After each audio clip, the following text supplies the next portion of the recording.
আম্মা, আপনি মরার আগে 10-12টা ম্যাক্সো করে চা বানিয়ে রেখে যাবেন, তাহলে আমার সমস্যা হবে না। রাইকা মামার পাশ থেকে উঠে দাঁড়িয়ে নাক ফুলিয়ে বলল, কেমন ছেলে পেটে ধরেছিলাম মাবুদ, মা মরে যাবে সেই চিন্তা না করে চায়ের চিন্তা করে। রান্নাঘরে প্রবেশ করল রাইকা। সে জানে বাপি এখন তার হাতের চাই খাবেন। যতদিন রাইকা এ বাসায় থাকে ততদিন তাকে চায়ের জন্য জ্বালিয়ে মারে বাপি। ছুটির দিনে বেশি জ্বালাতন করেন। সেকেন্ডে সেকেন্ডে তার চা চাই। রাইকার বড় মামার কোনো মেয়ে নেই, আছে শুধু দুটো ছেলে, একটা রাইকার বড়, অন্যটা রাইকার ছোট। বড়জন দেশের বাইরে পড়াশোনা এবং পাশাপাশি চাকরি করছেন। 3-4 বছর হলো দেশে আসে না, বলা চলে সে আসতেই চায় না। তাকে অনেক জোরাজোরি করে বড় মামা রাজি করিয়েছেন ছোট মামার বিয়ে উপলক্ষে দেশে আসার জন্য। আসতে রাজি হয়েছে, তবে কবে আসবে এমন কিছু জানায়নি। সবাই অপেক্ষা করছে তার জন্য। ছোটজন ঢাকার বাইরে থেকে পড়াশোনা করছে, সুযোগ পেলেই চলে আসে। তাকে নিয়ে কারো কোনো অভিযোগ নেই। হাতে চায়ের কাপ নিয়ে ছোট মামার সামনে এসে দাঁড়ালো। ইতিমধ্যে নানা ভাই এবং বড় মামাও ড্রয়িং রুমে হাজির। বড় মামা রাইকার উদ্দেশ্যে বললেন, আমি তো কারো ছেলে নই, তাই আমি যত্ন পত্নী পাই না। রাইকা চোখ গোল গোল করে বলল, আমার পোড়া কপাল, ছেলেদের বড় করেছি, একটার বউ এনেছি, আরেকটার বউ আনবো, এখনো এরা আমায় জ্বালিয়ে মারছে। থমথমে পায়ে আবারও রান্নাঘরের দিকে গেল। এবার দুটো চা এনে একটা বড় মামাকে দিল, অন্যটা নানা ভাইকে দিয়ে বলল, তোমার ঘ্যান ঘ্যানানি শুনতে চাই না, তাই তুমি কিছু বলার আগেই চা হাতে দিয়েছি, খুশি তো? নানা ভাই হাত থেকে চায়ের কাপটা টি টেবিলের উপর রাখলেন। এক গাদা হেসে রাইকার গাল টেনে দিয়ে বললেন, আমার ছোট গিন্নি আমাকে অনেক ভালোবাসে, এটাই তার প্রমাণ। দুগাল হাসলো রাইকা। এবারের সবাই তাকে প্রচণ্ড পরিমাণে ভালোবাসে। তাদের পরিবারের মেয়ে বলতে রাইকাই আছে, এজন্য আদরটুকু সেই পায়। স্কুলে পড়াকালীন রাইকা অনেকটা সময় ধরে এ বাড়িতেই থাকতো।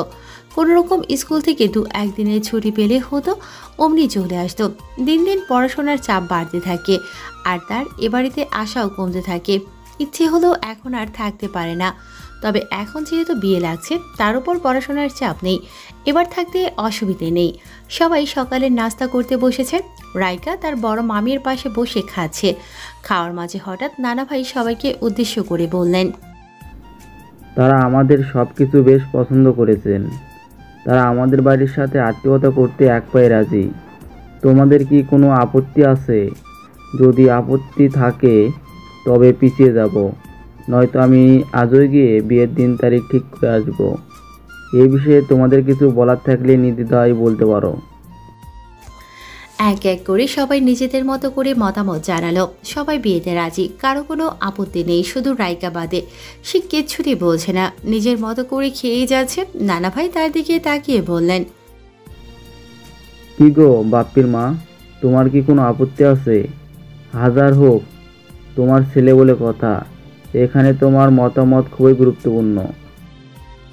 খাওয়া থামিয়ে রাইকা বলল, আমার কোনো আপত্তি নেই, ছেলে বউ আমার খুব পছন্দ হয়েছে। তাহলে কি বিয়ে পাকাপোক্ত করে আসবো? অবশ্যই নানা ভাই, অনেকটা সময় দেরি হয়ে গিয়েছে, আর দেরি করা যাবে না। তাহলে আজই যাচ্ছি এবারই। সবাই খাওয়া শেষ করে নিলেন। নানা ভাই এবং বড় মামা কাজে চলে গেলেন। বাপ্পি আজ অফিসে যাবে না, কিছু কাজ আছে বলে তৈরি হয়ে বাইরে বেরিয়ে গেল। নানু, বড় মামি এবং মা তারা বিয়ে নিয়ে আলোচনা করছেন। রাইকা রুমে এসে ব্যাগ থেকে ফোনটা বের করলো। স্ক্রিনে চোখ বুলাতেই চোখ দুটো ছানা ভরা হয়ে গেল তার। একটা অচেনা নাম্বার থেকে 30টার উপরে মিস কল এসেছে। রাইকার বুঝতে বাকি রইল না এটা কে হতে পারে। দ্রুত হাতে চেক করে দেখলো গত রাত থেকে কল আসছে, এমনকি মধ্যরাতেও কয়েকবার কল এসেছে। সকাল থেকে একবারও আসেনি কল। মাথায় হাত দিয়ে বিছানায় বসে পড়ল রাইকা। মানুষটা খুব রেগে আছে কি না সেটা ভেবেই ভয় পাচ্ছে। ফোনটা হাতে নিয়ে দরজার কাছে এসে উকি দিল, বাইরে কেউ আছে কিনা দেখল। কেউ নেই দেখে আলগোছে দরজা লক করে দিল। ববিতা বেগমের মতিগতি ঠিক নেই, কখন রুমে চলে আসবেন কে জানে। আর এসে যদি দেখেন রাইকা ফোনে কার সঙ্গে কথা বলছে, তবে তো হলোই। গুটি গুটি পায়ে বিছানার কাছে এসে দাঁড়ালো। সেই নাম্বারে কল বসিয়ে কানে ধরলো। রিং বাজতে বাজতেই থেমে যাচ্ছে, তবুও কল রিসিভ হচ্ছে না। এদিকে রাইকাও নাছর বান্দা, কল রিসিভ হওয়ার আগ পর্যন্ত থামবে না। একটু আগেই ঘুম ভেঙেছে রাহিমের। ফ্রেশ হয়ে একটা কফি বানিয়ে ড্রয়িং রুমে এসে বসেছে। উন্মুক্ত বুক পিট, পরনে 3/4 প্যান্ট, টি টেবিলের উপর দুপা একটার ওপর আরেকটা তুলে রেখেছে। পায়ের কাছে ফোনটা সমানে বেজে চলেছে। প্রথম কলের সময় এক নজর দেখেছিল, মায়াবতী নামটা দেখে সেদিকে ফিরেও তাকাচ্ছে না। তার দৃষ্টি নিক্ষেপ করেছে টিভির দিকে। এই মুহূর্তে সে টিভি তাকে গুরুত্বপূর্ণ বেশি মনে করছে। যা কিছু হয়ে যাক, আজ সে কল রিসিভ করবে না মানে করবেই না। মারাত্মক যন্ত্রণা হচ্ছিল তার বুকে, তবুও রাইকা তার কল রিসিভ করেনি। মনে প্রাণে বিশ্বাস করেছিল রাইকার সঙ্গে একদণ্ড কথা বললেই সব ঠিক হয়ে যাবে, তার বুকের সমস্ত যন্ত্রণা দূর হয়ে যাবে। কিন্তু রাইকা কল রিসিভ করেনি। বুকের ভেতর যন্ত্রণার সঙ্গে জায়গা করে নিয়েছে বিশাল আকারের অভিমান, সেই সঙ্গে মাথায় চেপেছে তীব্র জেদ। কমসে কম 100 কল এসেছে, তবুও স্বাভাবিক রয়েছে রাহিম। তার ভেতরকার আগুন নেভেনি এখনো। একটা কফি শেষ করে আবার একটা এনেছে। কল রিসিভ করবে নাকি ফোন বন্ধ করবে সেটাই ভাবছে। মাথা থেকে ভাবনা ঝেড়ে ফেলে ফোনটা বন্ধ করে ফেলল। বিছানার উপর ধপ করে বসে পড়ল রাইকা। রাহিম তার উপর চরমভাবে রেগে আছে, তা বেশ বুঝতে পারল। এখন কি করবে, কিভাবে বোঝাবে যে কিছু একটা সমস্যার কারণেই তার কলটা রিসিভ করতে পারেনি। দুহাতে মাথা চেপে বসে আছে, প্রচণ্ড রাগ হচ্ছে নিজের উপর। ফোনটা হাতে রাখলে এরকম হতো না। অন্তত 1 মিনিট কথা বলে নিজের সমস্যা জানাতে পারত। যদি সে সব কিছু জানতো তাহলে চটে যেত না। দুপুর গড়িয়ে বিকেল হতে লাগলো। খানিকক্ষণ পরপরই রাহিমকে কল করছে, তবে এখনও ফোন বন্ধই বলছে। ভেতরে ভেতরে তীব্র অস্বস্তি নিয়ে চলছে রাইকা। কিছু ভালো লাগছে না তার। কি করবে সেটাও বুঝতে পারছে না বেচারি। এমনিতেই ছোট মুখ, তার উপর চিন্তায় যেন মুখটা শুকিয়ে আরও ছোট হয়ে গিয়েছে। ছাদে এসে হাঁটাহাঁটি করছে রাইকা। চুলগুলো ভেজা, তাই শুকানোর চেষ্টা করছে। বিকেলবেলা ছাদে অনেক মানুষ হয়, সব ভাড়াটিয়া এবং তাদের বাচ্চা কাচ্চা নিয়ে চলে আসে। বাচ্চারা খেলা করছে, তাদের মায়েরা একে অপরের সঙ্গে গল্প করছে। ফোনটা রাইকা নিজের হাতেই রেখেছে। হঠাৎ ফোন বেজে উঠল। দ্রুত স্ক্রিনে চোখ বোলালো। রাহিমের নাম্বার দেখে খুশিতে বাগ হয়ে লাফিয়ে উঠল। ভেতরে ভয় কাজ করছে, তবুও মুখে টান টান হাসি নিয়ে কল রিসিভ করলো। রাইকা কিছু বলার আগেই ওপাশ থেকে রাহিম বলল, দ্রুত নিচে নামুন। রাইকা এপাশ ওপাশ দেখে বলল, আপনি কিভাবে জানলেন আমি উপরে আছি? মেসেজ করা আছে, বাড়তি কথা শুনতে চায় না। রাইকা গম্ভীর কণ্ঠে বলল, কড়া মেজাজ নিয়ে কল করার কি প্রয়োজন ছিল? রাহিম তাতে দাঁত চেপে বলল, নিচে নামতে বলেছি আমি।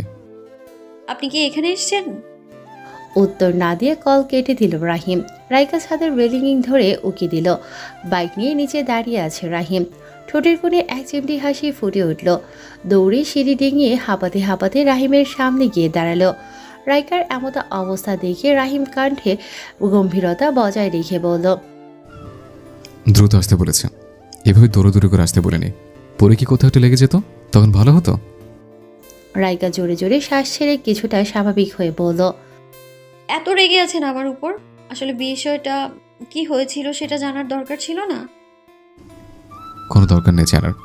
শেষ রাতে অবধি কল করেছে, অপেক্ষা করেছে, কিন্তু আমার অপেক্ষার অবসান ঘটিয়ে সারা দেয়নি কেউ। ছোট মামার জন্য পাত্রী দেখতে গিয়েছিলাম, ফিরেছি অনেক রাতে। ফোনটা ব্যাগের ভেতরে সাইলেন্ট করা ছিল। রাতে পাশে মা থাকায় আর চোখে প্রচুর ঘুম আসে, ফোনের কথা আর মাথায় ছিল না। রাহিম তাচ্ছিল্যে সুরে বলল, আর আমি শেষ রাতে ঘুমিয়েছে। রাহিম দ্বিমুখী দাঁড়িয়ে আছে। রাইকাকে এসে এক নজর দেখেছে, মুখটাও ভালো করে দেখেনি। রাইকাও দেখতে পাচ্ছে না রাহিমের মুখ, শুধু রাহিমের পেছন সাইড দেখতে পাচ্ছে। বাসায় যেভাবে ছিল সেভাবেই চলে এসেছে। 3/4 সঙ্গে ঘিয়ে রঙা টি শার্ট পরেছে, হাতের কাছে এটাই পেয়েছিল। রাইকাও একইভাবে নিচে নেমেছে। তাড়াহুড়োয় নিচের দিকে চেয়ে দেখেনি, চুলগুলো বাতাসে উড়ছে। হিজাবটা বুকের উপর ভালোভাবে টেনে মাথা নিচু করে নিল। রাহিমের কণ্ঠে কিছু দুঃখ প্রকাশ পেল। রাইকা নরম গলায় বলল, আমি দুঃখিত সাহেব।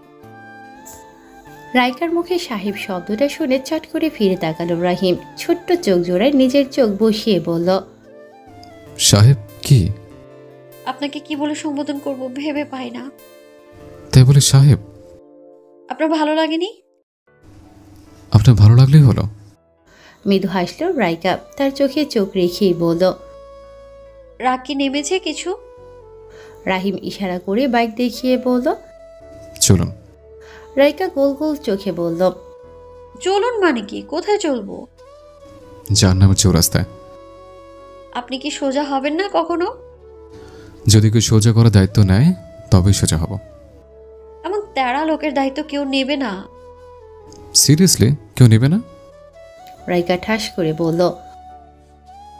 না। রাহিম ঘাড় চুলকে বলল, তাহলে আর কি করার, সারা জীবন তেরাই থাকবো। এক পলক বাসার দিকে তাকিয়ে পরক্ষণে চোখ সরিয়ে নিয়ে রাইকা বলল, আপনি যে এখানে এইভাবে দাঁড়িয়ে আছেন, কেউ দেখে নিলে কি হবে জানেন? কি হবে? দুজনকে ধরে বিয়ে করিয়ে দিবে। মুখ টিপে হাসছে রাহিম। রাইকা চোখ ছোট ছোট করে বলল, এটা গ্রাম নয় সাহেব, এখানে বিয়ে দেওয়ার নিয়ম নেই। আবল তাবল আশা করে বসে থাকবেন না। চলুন তবে বেরোই। কোথায়? জানি না। আপনি যান এখন।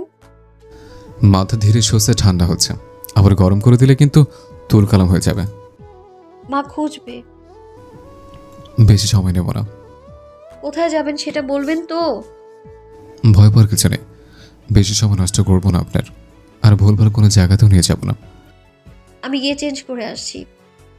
এবার রাইকার পা থেকে মাথা পর্যন্ত পরখ করে দেখল রাহিম। এতক্ষণ তেমন একটা খেয়াল করেনি। কালো ট্রাউজারের সঙ্গে লাল রঙের টি শার্টে বেশ দারুণ লাগছে রাইকাকে। গলায় ঝুলে আছে কালো রঙের হিজাব, সেটা দেখিয়ে রাহিম বলল, চুল খোপা করে হিসাব পেঁচিয়ে নিন। এখন উপরে গেলে আপনার মা নামতে দিবে না শিওর, তাই উপরে যাওয়ারও প্রয়োজন নেই। রাইকা ঠিক তাই করল। হাতের ফোনটা ট্রাউজারের পকেটে ভরে নিল। রাহিম দেরি না করে বাইকে চেপে বসল। রাইকা তার কাঁধে ভর দিয়ে নিজের জায়গায় বসল। বেশি দূর যায়নি তারা। রাইকা নানু বাসার আশেপাশেই রয়েছে। ভালো মানের একটা খাবারের হোটেল খুঁজে তাতে ঢুকে গেল। চেয়ারে বসলো দুজন। রাহিম খাবার অর্ডার করেই এসেছে। এটা মূলত শুধু ভাতের হোটেল, এখানে অন্য কিছু পাওয়া সম্ভব না। আশেপাশে এটাই ভালো মনে হয়েছে রাহিমের। বেশি বড় না হলেও পরিষ্কার আছে, আশা করা যায় খাবারও ভালোই হবে। খানিকক্ষণের মধ্যেই খাবার চলে এলো। গরম ভাতের সঙ্গে বিভিন্ন ভর্তা, ছোট মাছ, বড় মাছ, ডাল, লোভনীয় সব খাবার। রাইকাকে ইশারায় খেতে বলে নিজেই খাওয়া শুরু করলো। খুব দ্রুত হাতে খাচ্ছে রাহিম, বহুদিনের অনাহারীর মতো করেই খাচ্ছে। রাহিমের খাওয়া দেখে রাইকা বলে, আপনার পেটে কি সবসময় খিদে থেকেই যায়? খাওয়া থামিয়ে রাহিম উত্তর দেয়, সবসময় বলতে? গতকাল বিকেলে আমাকে এগিয়ে দিতে এসেও খেয়েছেন, অবশ্য আমিও খেয়েছি। অলরেডি 24 ঘন্টা হয়ে গিয়েছে, আপনি রাত থেকে এখন পর্যন্ত কতবার খেয়েছেন? রাইকা একটুখানি হিসাব করার চেষ্টা করে বলল, হিসাব নেই, এটা সেটা অনেক খেয়েছি, তবে ভাত জাতীয় খাবার 4 কি 5 বার হবে খেয়েছি। রাইকার চোখে চোখ রেখে রাহিম বলে, 24 ঘন্টার মধ্যে জাস্ট 4 বার কফি খেয়েছে। রাইকা হাঁ করে তাকিয়ে আছে। শুধুই কফি খেয়েছে? কিন্তু কেন এভাবে শুধু কফি খেয়ে থাকা যায়? এখনো তিনি ঠিক আছে কিভাবে? রাইকা যেন চোখের পলক ফেলতে ভুলে গিয়েছে। এমতো অবস্থায় রাহিম হাত উঁচিয়ে রাইকার মুখের সামনে নেড়ে বলে, ম্যাডাম খাবার খায়নি। ধান্দা লাগার কথা তো আমার, আপনি কেন লেগেছেন? নড়ে চড়ে উঠল রাইকা। সোজা হয়ে বসে গলা খাকারে দিয়ে বলল, শুধু কফি কেন খেয়েছেন, খাবার কেন খাননি? মাথা গরম ছিল তাই। কোন কারণে মাথা গরম ছিল? রাহিমের প্রায় খাওয়া শেষ। এদিকে রাইকা খাবারে হাতই লাগায়নি। রাহিম তার খাবার দেখিয়ে বলল, খান আগে তারপর বলছে, খাওয়ার সময় তো কথা বলতে নেই। রাইকা চুপচাপ খেতে শুরু করলো। যদিও তার পেট ভরা ছিল, কিন্তু এখানে না খেলে ব্যাপারটা খারাপ হবে সেটা বুঝে গিয়েছে সে। এমনিতেই যে পরিমাণে চটে আছে রাইকার উপর, তার উপর যদি বলে খাবে না তাহলে বিশাল ঝামেলা হবে বইকি। লক্ষ্মী মেয়ের মতো যতটুকু সম্ভব খেয়েছে। রাইকাকে বসিয়ে বিল মিটিয়ে দিয়ে এলো রাহিম। টিস্যু নিয়ে হাত মুখ মুছে আগের জায়গায় আয়েশ করে বসলো। এখন তার ভালো লাগছে। মাথাটাও আগের তুলনায় অনেক বেশি ঠান্ডা হয়েছে। পেটে খাবার না থাকলে অকারণেই মাথা গরম হতে থাকে, তার উপর যদি থাকে কারণ, তবে তো কথাই নেই। রাইকা চট করে ঘড়ি দেখে বলল, এবার বলুন। রাইকার কথা বুঝতে না পেরে রাহিম বলল, কি বলবো? কি কারণে মাথা গরম ছিল? কোনো খাবার কেন খাননি? রাহিম বুকের উপর হাত দুটো ভাঁজ করে টেবিলের উপর দৃষ্টি নিক্ষেপ করে বলল, আমার বড়সড় একটা অসুখ হয়েছে জানো তো ম্যাডাম, নাম না যেন অসুখ। আমি টের পাই আমি আগের মতো নেই, আগের মতো শান্ত থাকতে পারি না। সবসময় কেমন অস্থিরতা অনুভব করছে। আজকাল নিজের মধ্যে বহু পরিবর্তন নজরে এসছে। হঠাৎ এমন হওয়ার কারণটা অজানা। কোনো কিছুতে মন বসতে চায় না। আমি তেমন ছিলাম না, বিশেষ করুন ম্যাডাম। এই আমিটাকে মেনে নিতে পারছি না আমি। রাহিমের কথার গভীরতা খুঁজতে ব্যস্ত রাইকা। সে কি তাকে কিছু বোঝাতে চাইছে, নাকি আসলে কোনো অসুখ বাসা বেঁধেছে তার শরীরে? প্রথম কদিন দেখে তো সুস্থই মনে হয়েছে, কিন্তু এখন কি হলো তার? রাইকা কিছু বলছে না দেখে রাহিম নরম গলায় বলল, ম্যাডাম, আপনার বিয়ে নিয়ে প্ল্যানিং কি? একে তো তার দেয়া অসুখের বর্ণনা শুনে অসুখের আগামাথা খুঁজে পাচ্ছে না, তার উপর এমন প্রশ্ন করে বসলো। রাইকার মাথায় চলছে রাহিমের আগের বলা কথাগুলো, কিন্তু এটারও একটা উত্তর দেয়া উচিত মনে করে বলল। দেরি আছে। এরকম উত্তরের জন্য অপেক্ষা করেনি রাহিম। সে ভালো আশা করেছিল। মুখে বিরক্তি নিয়ে কপাল কুঁচকে বলল, এটা কেমন উত্তর হলো? কেউ একটা প্রশ্ন করলে সেটা ভালোভাবে বুঝে শুনে উত্তর দিতে হয়। এবার রাইকা তার কথায় গুরুত্ব দিয়ে বলল, আসলে বিয়ে নিয়ে কোনো প্ল্যানিং নেই। এতেও মন শান্ত হচ্ছে না রাহিমের। বুকের ভেতর যন্ত্রণা যেন দ্বিগুণ হতে লাগলো। এসব শুনতে চায় না রাহিম, সে অন্য কিছু শুনতে চায়। নজর অন্যদিকে রেখে কণ্ঠে গভীরতা টেনে রাহিম বলল, বিয়ের মতো একটা ব্যাপার, সেটা নিয়েও নাকি কারো প্ল্যানিং থাকে না। অদ্ভুত প্রাণী।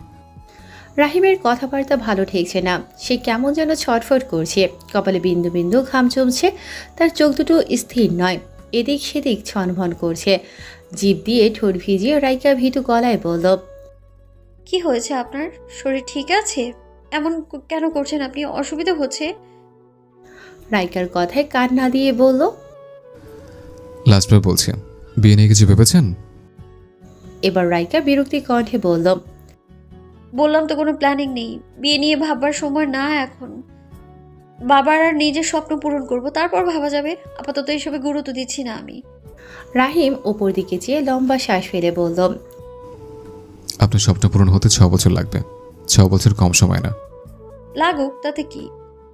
রাহিম মনে মনে আওড়ায়। আমি বাঁচব না। কিছুটা রাইকার কানে পৌঁছায়, তবে সে পুরোপুরি বুঝতে পারে না। এ ব্যাপারে রাইকা প্রশ্ন করার আগে রাহিম বলল, আপনার বয়ফ্রেন্ড নেই, সে এতদিন অপেক্ষা করবে আপনার জন্য? বয়ফ্রেন্ড থাকলে কি আজ এ পর্যন্ত আসতে পারতাম? আচ্ছা শুনুন রাইকা, বিয়ে করলে যে স্বপ্ন পূরণ করা যাবে না এর তো কোনো মানেই নেই, তাই না? অনেকেই বিয়ে করে তারপর নিজেদের স্বপ্ন পূরণ করে। তা কে কি করে সেটা আমি জানি না। আমি আমি আমি আগে নিজের স্বপ্ন পূরণ করব, তারপর বিয়ে। একদিকে সংসার, একদিকে পড়াশোনা, এভাবে সামাল দিতে পারবো না আমি। শ্বশুরবাড়ি থেকে যদি এমন সুযোগ আসে, আপনি আগে নিজের স্বপ্ন পূরণ করবেন, তারপর পার্মানেন্টভাবে সংসারে ঢুকবেন, তাহলে? আমি আগে প্রতিষ্ঠিত হতে চাই, পরে বাকি সব। রাইকার কথা শেষ হতে না হতেই রাহিম চোয়াল শক্ত করে মুষ্টি বদ্ধ করে সশব্দে টেবিলে আঘাত করে রাগ নিবারণের চেষ্টা করছে। সে চায় না এ কথা শুনতে। বারবার রাইকার মুখে এমন কথা শুনতে চরম বিরক্ত লাগছে তার। গটগট করে হোটেল থেকে বেরিয়ে গেল। স্তব্ধ হয়ে বসে রয়েছে রাইকা। কি হলো কিছুই মাথায় খেলছে না। ভালো থাকতে থাকতে হঠাৎ করেই এভাবে রেগে যাওয়ার কারণ কি?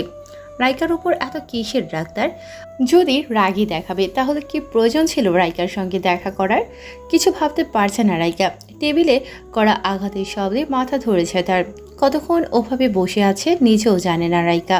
হঠাৎ নিজের ফোন বেজে ওঠায় ধ্যান ফিরল তার। মা কল করেছে, কল রিসিভ করলো না। মুখ দিয়ে কথা বেরোচ্ছে না। চেয়ার ছেড়ে দৌড়ে বেরিয়ে এলো। রাহিম বাইকের কাছে দাঁড়িয়ে আছে, যদিও তার মুখ দেখা যাচ্ছে না, শুধু পেছনটা দেখতে পাচ্ছে রাইকা। এগিয়ে গেল সেদিকে। পেছনে রাইকার উপস্থিতি টের পেয়ে বাইকে চড়ে বসলো রাহিম। লোকটা প্রচণ্ড বেগে খেপে আছে তার উপর। এ সময় সে একটা কথাও বলবে না বুঝতে পারল রাইকা। চুপচাপ বাইকে চড়ে বসলো রাইকাও। নানু বাসার সামনে এসে ব্রেক কষল রাইকা। নামতে সময় নিল না। রাহিম এক নজরে রাইকাকে দেখল। তার চোখে মুখে রাগ আগুনের ন্যায় জ্বলছে। রাহিম অদ্ভুত কণ্ঠে বলল, আই উইশ আমাদের আর কখনো দেখা হবে না। যত্ন নেবেন নিজের, ভালো থাকবেন, আল্লাহ হাফেজ। সামনে থাকা মানুষটাকে কিছু বলার সুযোগ দিল না। বাইক স্টার্ট করলো। দ্রুত সেখান থেকে দূরে চলে গেল। তার অস্বস্তি হচ্ছিল। সে থাকতে পারছিল না রাইকার সামনে। মায়াবতীর মুখের দিকে তাকালে সে মায়ার সাগরে ডুবে যায়। মূর্তির মতো দাঁড়িয়ে আছে রাইকা। সে যেন হাঁটতে ভুলে গিয়েছে, নড়াচড়া নেই তার। এক্ষুনি এটা কি বলে গেল লোকটা? আর কখনো দেখা হবে না মানে কি হচ্ছে এসব? বুকের ভেতর যেন সজোরে কেউ হাতুড়ি পেটা করছে। নিজের অজান্তেই গাল বেয়ে দুফোঁটা নোনা পানি গড়িয়ে পড়ল। উন্মাদের মতো বাসায় ফিরেছে রাহিম। ছেলের এমন অবস্থা দেখে ঘাবড়ে যান রেখা বেগম। খানিকক্ষণ আগেই ফিরেছেন তিনি। রাহিম বাইরে যাওয়ার সময় মাকে টেক্সট করেছিল সে বাসায় থাকবে না। রেখা বেগম এসে ছেলের এলোমেলো রুমটা গুছিয়ে দিয়েছেন। প্রায় রান্নাটাও শেষের দিকে। রাহিম ভেতরে প্রবেশ করে হাতে থাকা বাইকের চাবিটা মেঝেতে ছুঁড়ে মেরেছে। এতদিন পর মায়ের সঙ্গে দেখা, সেদিকে খেয়াল নেই তার। মায়ের সঙ্গে ভালো মন্দ দুটো কথাও বলেনি রাহিম। যদিও এটা নিয়ে রেখা বেগমের আফসোস নেই, তবে ছেলের মুখের দিকে তাকাতেই তার বুক ভারী হয়ে এসেছিল। মাত্র কটা দিনের ব্যবধানে একই অবস্থা হয়েছে তার ছেলের। রাহিমের পেছন পেছন যাচ্ছিলেন রেখা বেগম, তবে বেশি দূর এগোতে পারেননি। রাহিম নিজের রুমে ঢুকে দরজা লক করে দিয়েছিল। রান্না সামলাতে রান্নাঘরে এসে এসবই ভাবছেন রেখা বেগম। হঠাৎ ছেলের অদ্ভুত আচরণে বেশ চিন্তায় পড়ে গেলেন তিনি। তার ছেলে কখনোই এমন করে না। 2-3 দিন পর মা যখন বাসায় ফেরেন তখন তাকে জাপটে ধরে ভালো মন্দ জিজ্ঞাসা করে, কিন্তু এবার পুরো ভিন্ন তার ছেলে। কিন্তু কেন?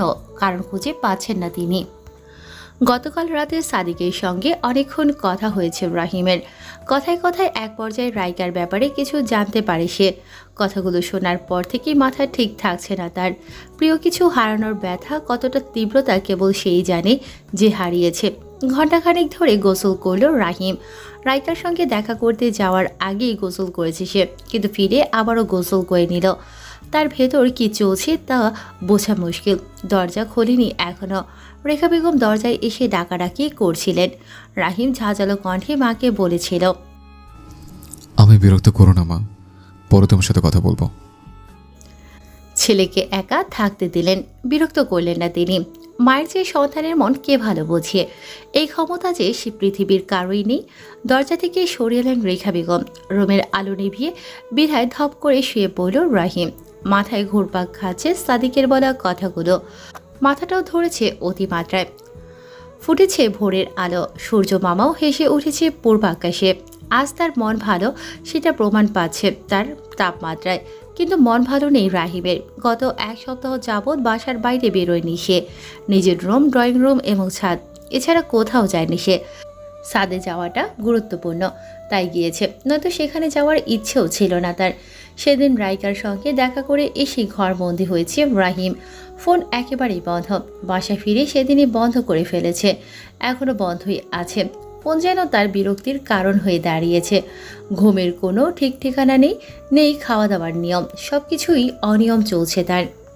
রেখা বেগম রোজ সকালে রান্নার কাজ শেষ করে স্কুলে চলে যান। ছেলের জন্য সমস্ত কিছু গুছিয়ে রেখে যান। নিজ মর্জি মাফিক ঘুম থেকে উঠে খাবার খায়, আবার কখনো খায়ও না। ছেলের এমন দুর্দশা চোখেও কুলোয় না তার। কত রকমভাবে জানার চেষ্টা করেছেন তিনি, কিন্তু জানতে পারেননি। রাহিম প্রয়োজনীয় কথা ছাড়া বাড়তি একটা কথাও বলে না মাকে। কতবার জিজ্ঞেস করেছেন, কারণ জানতে চেয়েছেন, কিন্তু কিছুই বলেনি রাহিম। স্কুলে আজ জরুরি মিটিং আছে রেখা বেগমের। সকাল থেকে দ্রুত হাতে সবকিছু সামলাচ্ছেন তিনি। নাস্তা তৈরি করে টেবিলে রাখলেন, নিজ রুমে গিয়ে তৈরি হয়ে নিলেন। স্কুল থেকে সময় কল করে যাচ্ছেন। সময়ের অভাবে কলটা রিসিভও করতে পারছেন না। দ্রুত পায়ে ডাইনিং রুমে এসে চেয়ার টেনে বসলেন। রান্নার কাজটা শুধু রেখা বেগম করেন, কারণ তিনি অন্য কারো হাতের খাবার তেমন একটা পছন্দ করেন না। বাসায় রাহিম থাকাকালীন যতই কষ্ট হোক তবুও তিনি রান্না করেন। বাকি সব কাজের জন্য একজন খালা আছেন। প্রতিদিন ভোরে তিনি আসেন। 3 ঘন্টার মধ্যে সমস্ত কাজ শেষ করে চলে যান। এখনও তিনি কাজ করছেন। রেখা বেগম নাস্তা করছেন আর এক নজর ঘড়ির দিকে তাকাচ্ছেন। সময় যে খুবই অল্প। হঠাৎ কলিং বেল বেজে উঠল। রেখা বেগম খাওয়া ছেড়ে যেতে পারছেন না, তাই উচ্চস্বরে কাজের খালাকে ডাকলেন। হালিমা খালা, দেখো তো কে এসেছে। রান্নাঘরে কাজ করছিলেন তিনি। হাতের কাজ ফেলে দৌড়ে এলেন। দরজা খুলে একটি মেয়েকে দেখতে পেলেন। রেখা বেগম হালিমা খালাকে জিজ্ঞেস করলেন, কে এসেছে খালা? হালিমা খালা উত্তর দিলেন, কইতে পারি না খালা, একটা মায়া আসে, চিন্তাছি না তো। জিজ্ঞেস করো কে। হালিমা খালা দরজা ধরে দাঁড়িয়ে আছেন। গাল ভরে পান খেয়েছেন। পান চিবোতে চিবোতে বললেন, কেডা তবে মায়া? নাম কি? কারে চাও? মেয়েটি মাথা নিচু করে শুকনো ঠোঁটে নেড়ে বলল, আমি রাইকা। আন্টি আছেন বাসায়? হালিমা খালা রেখা বেগমের উদ্দেশ্যে বললেন, খালা, মায়ার নাম রাইকা, আপনাদের লগে দেখা করতে আইতেছে। নামটা শোনা মাত্রই রেখা বেগম উঠে দাঁড়ালেন। ইতিমধ্যে তার খাওয়া শেষ। অবাক হয়ে দরজার দিকে এগিয়ে এলেন।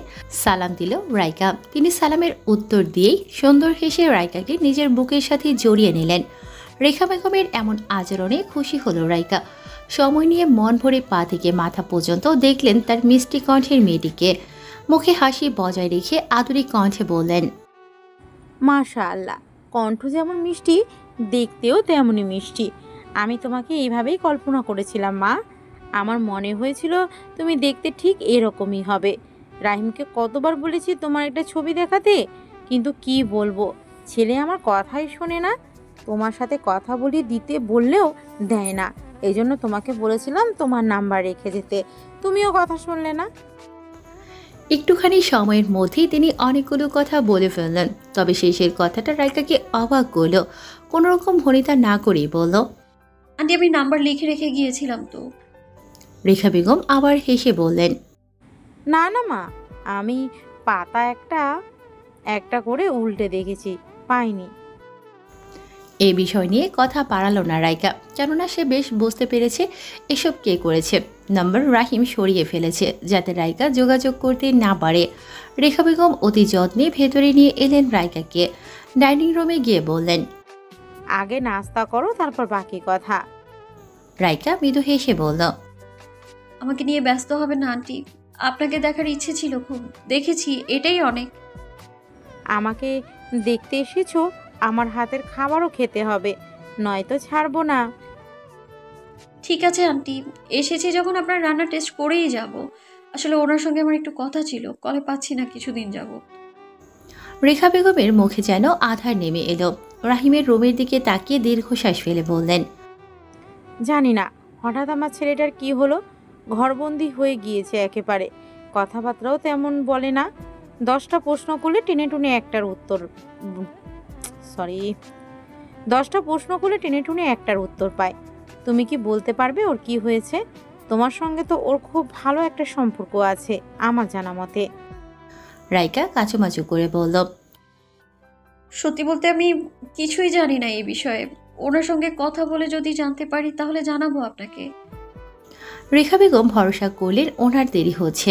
রাইকার মাথায় স্নেহের হাত বুলিয়ে দিয়ে বললেন, রাহিম রুমেই আছে, গিয়ে কথা বলো। আমার যেতে হবে এখন, স্কুলে বিশেষ মিটিং আছে। কিছু মনে করো না মা, তুমি থেকো, আমি এসে তোমার সঙ্গে গল্প করব। অনেক কিছুই বলার আছে, কাউকে পাই না মন খুলে কিছু বলার মতো, তোমাকে বলবো। রাহিম আর তুমি নাস্তা করে নিও কেমন? জি আন্টি, সাবধানে যাবেন। আর আমি যদি ততক্ষণ পর্যন্ত থাকতে না পারি তাহলে কিছু মনে করবেন না, তবে কথা দিচ্ছি আমি আবার আসবো আপনার সাথে আড্ডা দিতে। এক গাদা হেসে বললেন, আসছি মা। তাড়াহুড়ো করে বেরিয়ে গেলেন। হালিমা খালা দরজা লক করে নিজের কাজে গেলেন। রাইকা ধীর পায়ে রাহিমের দরজার সামনে গিয়ে দাঁড়ালো। দরজা ভেতর থেকে লক করা। কয়েকবার টোকা দিতেই দরজা খুলে গেল। সামনে কে দাঁড়িয়ে আছে তা খেয়াল না করেই এক হাতে দরজা ধরে অন্যদিকে নজর দিয়ে গম্ভীর কণ্ঠে বলল, অযথা আমাকে বিরক্ত করো তুমি। বলেছি সকালে ডাকবে না আমাকে, তবু কথা শোনো না তুমি। রাইকা চুপ রইল। রাহিম তার মা ভেবে কথাগুলো বলেছে। এমনভাবে দরজা ধরে আছে, ভেতরে যাওয়ার কায়দা নেই। তার উন্মুক্ত বুকটা দেখে চোখ সরিয়ে নিল রাইকা। ওদিকে রাহিম সারা শব্দ না পেয়ে ঘাড় ঘুরিয়ে তাকালো। রাইকাকে দেখে চমকে গেল। দরজা ছেড়ে দিয়ে দ্রুত রুমে এসে টি শার্ট পরে নিল। রাইকা ভেতরে ঢুকে চারপাশে দেখে একটা চেয়ার টেনে বসল। রাহিম বিছানায় বসে আছে মাথা নিচু করে। নীরবতা কাটিয়ে রাইকা বলল, কি শুরু করেছেন আপনি? এসবের মানে কি? একইভাবে বসে রাহিম পাল্টা প্রশ্ন করল, এখানে এসছেন কেন? আপনি আসতে বাধ্য করেছেন। আমি কাউকে বাধ্য করি না, জোরে জোরে আমার কাজ নয়। কেন করছেন এইসব? কি করেছে? কি করেছেন এটা আবার আমায় জিজ্ঞেস করছেন? আপনি যেহেতু বলেছেন আমি কিছু করেছি, তাহলে এটা তো বলতে পারেন আমি কি করেছি। রাগ কিন্তু শুধু আপনার একার নেই, আমিও মানুষ, আমিও কিন্তু রাগ করতে পারি। আপনার মর্জি। বসা থেকে উঠে ওয়াশরুমে গেল রাহিম। রাইকা তার জায়গায় বসে রইল। রুমটা একদম এলোমেলো হয়ে আছে। সারাদিন দরজা জানালা বন্ধ করে রাখতে রাখতে কেমন যেন লাগছে ভেতরটা। রুমের এমন অবস্থা দেখে চুপ করে বসে থাকতে পারল না রাইকা। প্রথমে বইগুলো গুছিয়ে রাখলো, বিছানা গোছানোর উদ্দেশ্যে এগিয়ে গেল রাইকা। মুহূর্তের মধ্যেই রাহিম ওয়াশরুম থেকে বেরিয়ে এসে বলল, খবরদার, হাত লাগাবেন না আমার বিছানায়। সোজা হয়ে দাঁড়ালো রাইকা। রাহিম তার পাশ কাটিয়ে গিয়ে বিছানার এক পাশে বসলো। এসব সহ্য করতে পারছে না রাইকা। বুকের ভেতর চাপা কষ্টে দম বন্ধ হয়ে আসে তার। রাহিম কেন তার সঙ্গে এমন আচরণ করছে? যদি এরকমই করবে তবে ভালো মানুষের নাটক কেন করেছিল? রাহিমের দুপায়ের কাছে হাঁটু গেড়ে বসে হু হু করে কেঁদে উঠল রাইকা। তার দুহাত রাহিমের হাঁটুর উপর রেখে কাঁদতে কাঁদতেই বলল,